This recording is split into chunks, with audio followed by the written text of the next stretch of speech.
Magandang morning mga ka-evaporada! Panibagong araw, panibagong pag-asa para sa ating lahat.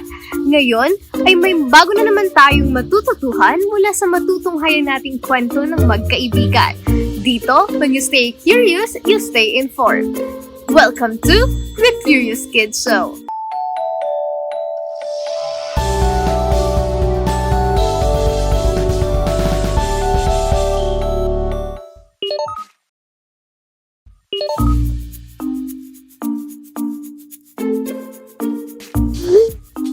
Have I ever wondered where the rain is coming from, or how evaporation takes part in the hydrological cycle, where freezing, melting, condensation, and precipitation are also a part of?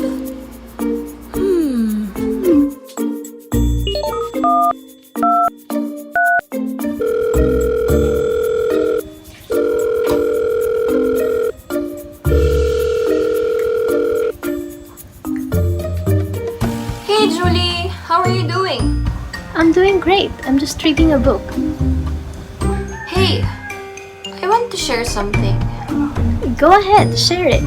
You know, it rained here yesterday. After a relatively hot, sunny morning, I've noticed that as the water droplets reach the soil, sorta warm air or vapor climb up and it reeks, and then I smelled it right into my nostrils.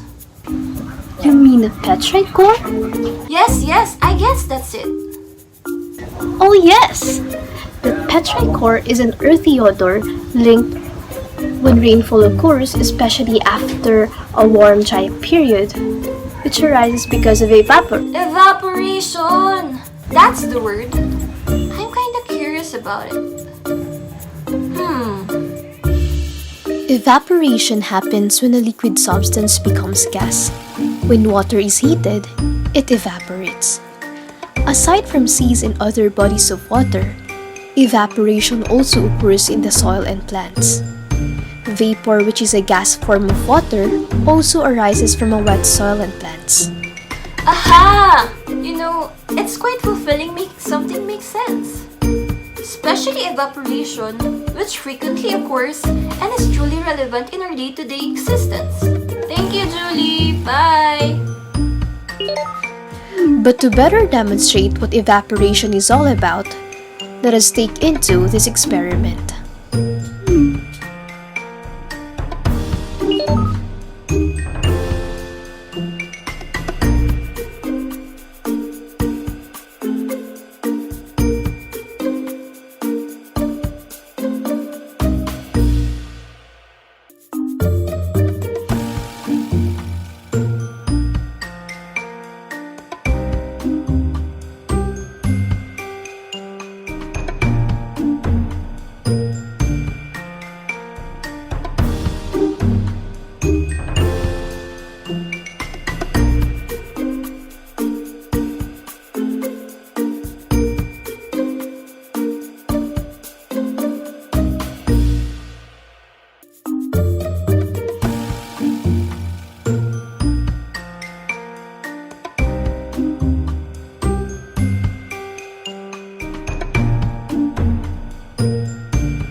So, once we have all the materials needed, we can now proceed by pouring a nice amount of hot water to our glass bowl.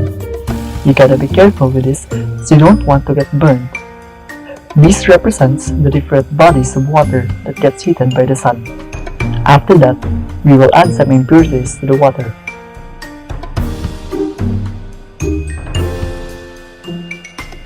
In my case here, I'm using some soil and salt.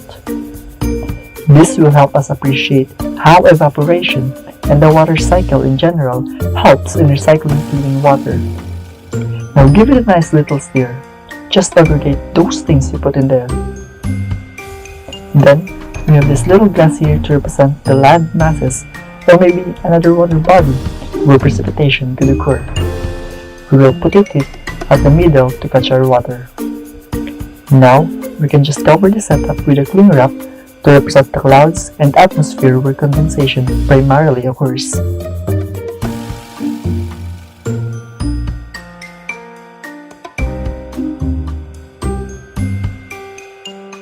To speed up the process, we'll also add some ice cubes to the setup.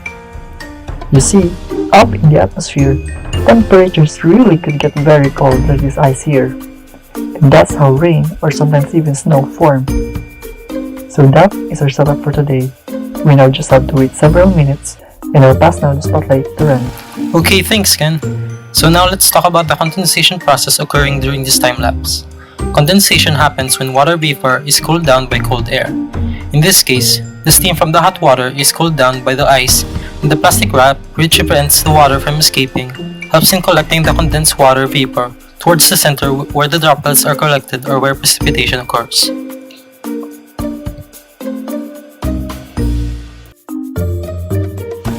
So next, we will now talk about precipitation. Precipitation is basically the product of the condensation of water vapor that falls from the clouds or the plastic wrap in this case with the help of gravity. As the plastic is removed and contracted, you can see droplets falling and those are condensed water vapor that wasn't heavy enough to create droplets. If you look closely to the sides, there are also droplets and it's caused by precipitation and not by condensation. When looking at the glass cup, which represents landmass or another body of water, you can see precipitation based on the collected water droplets on the bottom of the cup.